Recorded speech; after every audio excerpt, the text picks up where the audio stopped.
Lupus Boreas, not injured. Why so weak? Am I not strong enough?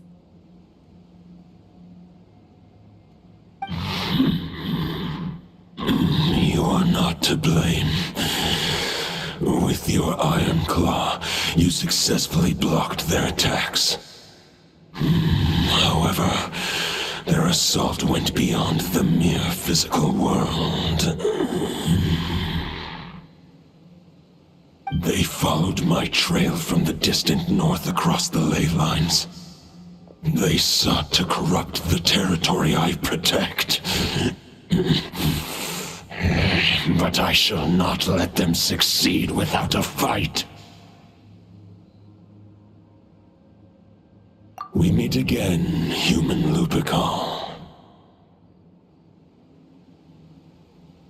So, are you saying that the wild hunt we just got attacked by came all the way from Nodcry to Mondstadt?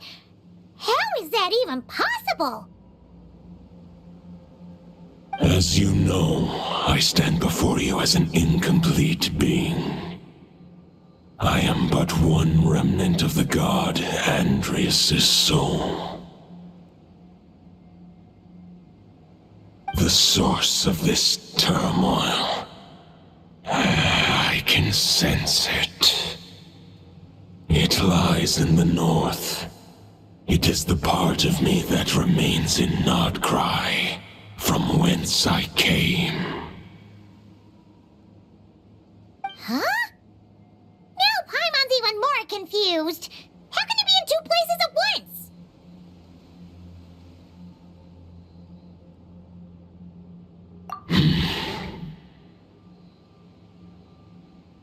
For many gods, housing a part of their soul within an object is no difficult feat.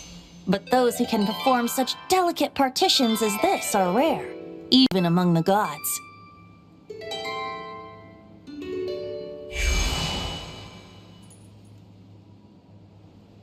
The Wolf King, Andreas, was particularly adept in this art.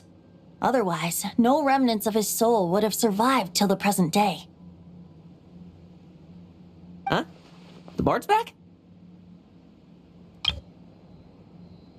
Toadif Bard? What are you doing here? Maybe the god of Animo guided me here. For it appears that someone is in need of a tale from the distant past. And our wolf friend doesn't seem too keen on recounting it himself. Who better than a bard to do the honors? Lord Boreas, do I have your blessing to share this story? As you wish.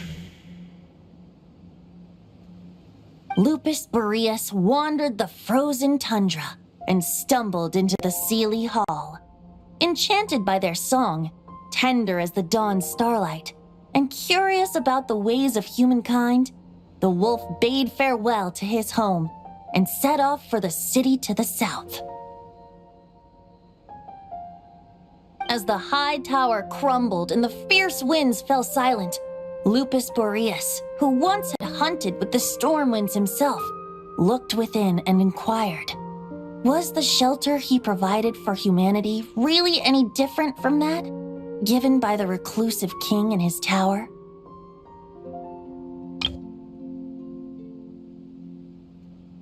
The wolf entrusted those under his protection to a new god and quietly returned to the frozen north. There, in a palace long since abandoned by its former master, the great wolf closed his eyes and slept. 500 bitter winters passed, then 500 equally frigid springs.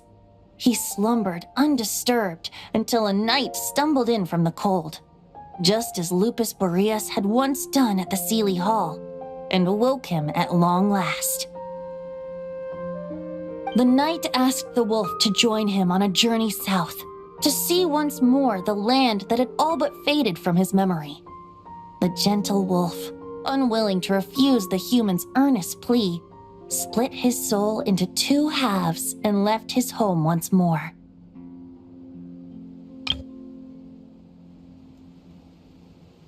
Seeing how the ice and snow had given way to verdant plains, hearing the laughter and song that now filled the once somber city, the aging Lupus Boreas turned to his friend, the god of Animo, and remarked,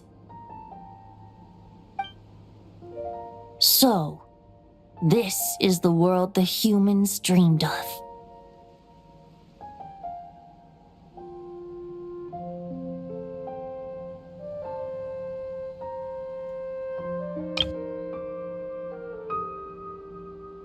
Though the knight's journey was not yet over, the wolf chose to bid farewell to his companion here. He had written the end to his story. What knowledge he had been gifted flowed into the land. Everything he was, he gave unto the world. Well, that's how a bard would tell the tale. Lord Boreas, is there anything you'd like to add? There is no need for you to ask that question. So that's what happened. You returned to Mondstadt with that knight 1,000 years ago, and then, for the sake of the new Mondstadt, you... You need not feel remorse on my account. That was my answer, my decision.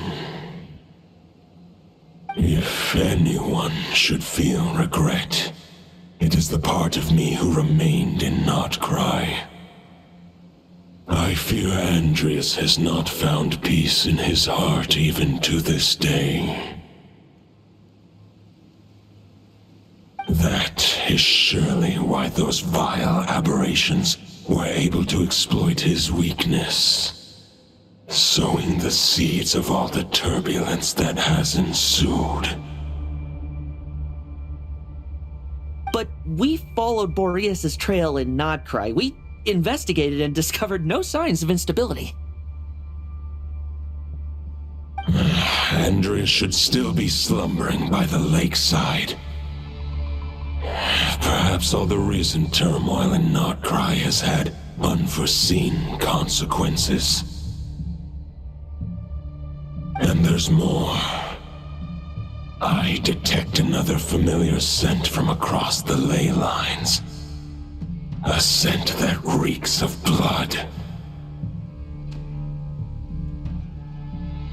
Oh, the White Knight who became the Bloodstained Knight? The mightiest knight of Boreas? But wasn't he from 500 years ago? You think he's immortal or something?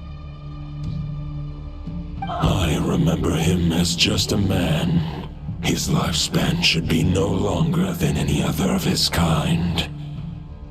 But before he severed his connection to Boreas, his final destination, it was the ancient kingdom of Conria, as you call it. Beyond that, I know not if he lived or died. If you want to get to the bottom of this, I'm afraid you'll have to make another trip to Nodcry yourselves. As luck would have it, another old friend of ours just so happens to be free right now. If you ask him nicely, he might give you a lift. That could save you a lot of time on the road. No wonder I can suddenly sense the east wind's presence. If even Mondstadt has been affected by the fallout, Nodcry must be in real trouble by now. I hope Varka can handle it. Varka? Is he in danger? I believe too many passengers would slow our dear friend down. I fear he only has room to carry one person, along with perhaps a diminutive companion. All right, wish it could be me, but I accept that we should send our strongest warrior to fight Nodcry's battles. I'll stay here and deal with any wild hunt that try harassing Mondstadt. It'll be a good chance to try out some new moves.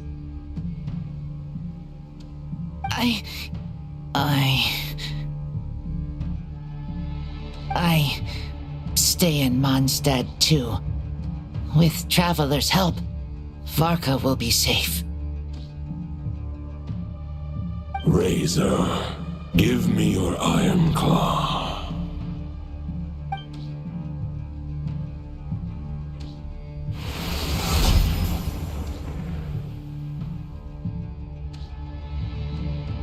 Golden-haired traveler, give this token to the current Knight of Boreas. It is a wolf spirit. It contains my power and thoughts. Though I have given him a piece before, this should bring him new strength. The Dominator of Wolves once bestowed the power of his soul upon his pack, strengthening their hearts and sharpening their claws and fangs. But human hearts and flesh cannot bear the soul of a wolf directly. It would be akin to forcefully merging a human and a wolf into one being. They would descend into chaos. To prevent the entanglement of souls, the most I can do is temporarily house my power and thoughts within claws and fangs wrought of steel. Although, truth be told, that knight does not lack for power.